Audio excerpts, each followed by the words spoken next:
Okay, part two of part three of my Marvel 2099 and review. So as I said, I didn't know if the Punisher was a clone. I didn't know if the Punisher was a human. And same thing with Daredevil. So and I'm pretty sure they weren't immortal because 2099, that's a long time from 1989, 1999, etc. So in watching and reading these, I'm thrilled with the 2099 sagas. Like I said, I had my favorites. I had some that was not so favorite, and there were at least 7 or 8 titles. I'm not gonna swear to it because I only read maybe 5 titles. Like I said, X-Men 2099 I liked, Spider-Man 2099 I liked, Daredevil 2099 I liked. Wasn't too fond of Hulk 2099. Wasn't too fond of Punisher 2099. And I know there's at least 3 more titles. I won't swear to Ghost Rider. I think there was an Avengers 2099. I never read it if there was, so I don't really know. That's why I said I think. But anyway, with the titles that I read and had that phone call and I interrupted, I wouldn't have this video be longer. But the 2099 saga, if you're a fan of any of the titles, you would have read them just because you were a fan of the titles, which is why I picked up Spider-Man 2099. I got the origin comic, and I had the second comic. I don't know what happened to it. I still have the origin comic, and the 2099 saga.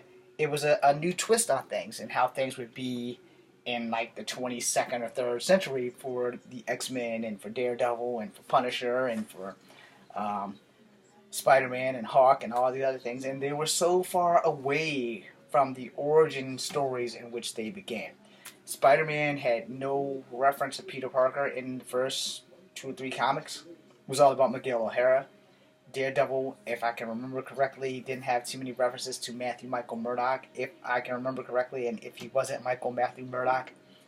Punisher didn't really have any references to Frank Castle, and I'm pretty sure Hawk might have been Bruce Banner. I don't really know. 2099 was like a really good and bad thing at the same time because none of the X-Men were alive in 2099. None of the original X-Men. Not Cyclops, not all the way down to Jubilee. None of them were there. And the only X-Men that they referred to in the first comic was Professor Xavier and how they were still fighting for his dream. However, in my favorite title of the 2099, it's a 3-way tie between Spider-Man, Miguel O'Hara, Daredevil, and the X-Men 2099. And I'll be honest, I actually like the X-Men 2099 the best, but that's because I'm an X-Men fan. You know, and the thing with that is that, if you read any of the 2099 sagas, you can't look at it and expect what you read in any of the X-Men books. You can't expect to read anything that you read in the Spider-Man books. It's like they got brand new writers, brand new everything, switched all the stories around, except for with the X-Men 2099, the X-Men stayed true to the one thing that made the X-Men what they are. Professor Xavier's dream for humankind and mutantkind to live together in peace. There was one normal human in the X-Men 2099 team. I can't remember who it was. I can't remember if it was a boy or girl. I can't remember what their ethnicity was, but I do know that there was one human amongst them. However, he would not be the first, or she would not be the first human that was on the X-Men team. Because if you go far enough back to X-Men before the Redconing, they had 2 humans on the X-Men team. Stevie Hunter, she was a black cop, and the chick from X-Force, Valerie Cooper. She was a white U.S. agent cop type person, or an agent of S.H.I.E.L.D. or something, but she was still an X-Man. She was an X-Man, and Stevie Hunter was an X-Man. And when the X-Men lost their powers during the Extinction Agenda and the Executioner song sagas, the only X-Men that were really good fighters were the people who were under Cable's tutelage, which is why I liked Cable so much. Now, I'm going to get off track a bit since I threw it back that far. Just as a side note, at one point in time, Cable had came back to collect Cannonball to take him into the future, where he would be the emperor or the leader of what was left of society, because Cannonball's story was supposed to be a High Lord, and he had to die, which they killed him and brought him back to life, in an annual, and then they killed that storyline, which kind of sucked. And that storyline could have went so far because they taught Cannonball how to do more than just be a fucking speeding bullet. They showed him how to use his blast wheel with his hands and all that shit, and they totally ruined the character. Then they broke him up with Tabitha Smith, Meltdown, Boom Boom, whatever the hell you want to call her. And then they gave her Sunspot for a boyfriend, and that went to hell. But they did bring back my girl Danielle Moonstar for a small stint. They never really brought Karma back until they made the New Mutants. Now I'm getting back on track. So in the 2099 sagas, if you read them, all of them are in the same area of Earth and universe and stuff like that. The problem is that if there was any crossovers, I never got them, and the 2099 sagas only lasted for like maybe a year and a half, maybe a year. I'm not going to swear that because my memory's short, and again, like I said, with the Redconing of Marvel, everything that I have taught you in these last 3-4 videos don't mean anything anymore. So the fact that Vance Astro, aka Major Victory, aka Marvel Boy, aka Justice when he was in the New Warriors, means nothing. However, in the 2099 saga, there was no New Warriors 2099, and there was no Guardians of the Galaxy 2099 because Guardians of the Galaxy were already in that universe, but you never knew that while all that shit was going on before the big fat retconning of that stuff. Now here's the thing about retconning. Reconing is a way to revamp everything, and with the destruction of the 616 in 2008 or 2010 with Scarlet Witch flipping out, fucking up everything because she miscarried her children, I'm lost. Because I don't remember if it was 2010 or 2008, because I was going through some shit in those 2 years. I let the love of my life walked away from me, that kind of thing. And it still affects me to this day.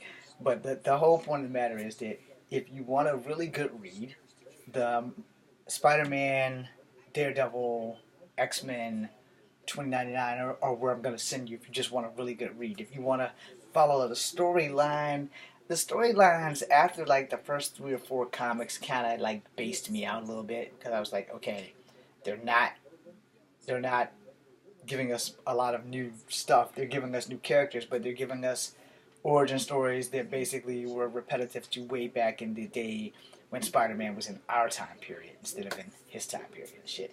I'm pretty sure because they did another Spider-Man cartoon in the releasing of the 2099s, where Spider-Man went to Earth 2 with Jameson's son and got the brand new suit with the techno-organic stuff, the nano things and all that, which was a pretty good suit. It was probably like the best suit he had, even better than Miguel O'Hara's suit. However, that cartoon, that suit was kind of based on the powers of Miguel O'Hara. Only Miguel O'Hara, I forgot how he got his suit, but it wasn't no nanos or none of that stuff. But the nano suit was pretty much the best suit that Spider-Man had because it could repair itself, and all he had to do was twist his watch, and if he was wounded, the suit would heal him. So for Earth 2 Spider-Man, it was pretty good. Spider-Man Unlimited, that was the name of the cartoon.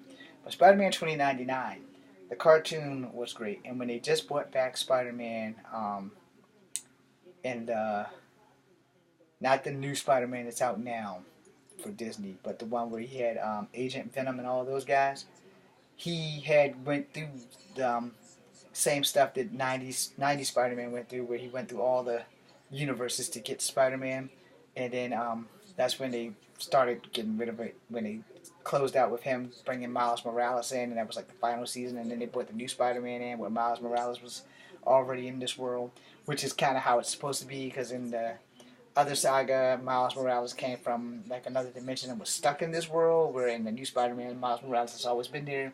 He's just one of the people who got bit by a spider. Now, to end this video, I want to touch on that really, really quickly as a second side note. In the original emphasis of Miles Morales coming in, I'm pretty sure he didn't come in the Spider-Girl comic, but he was in the Spider-Man comic, and Miles Morales, apparently his past and Spider-Man's past were intertwined anyway, because supposedly the genetic spider that bit Spider-Man was not the only spider that escaped and got the beam, because, you know, when they changed it, they no longer fell through the radiated beam and bit Spider-Man.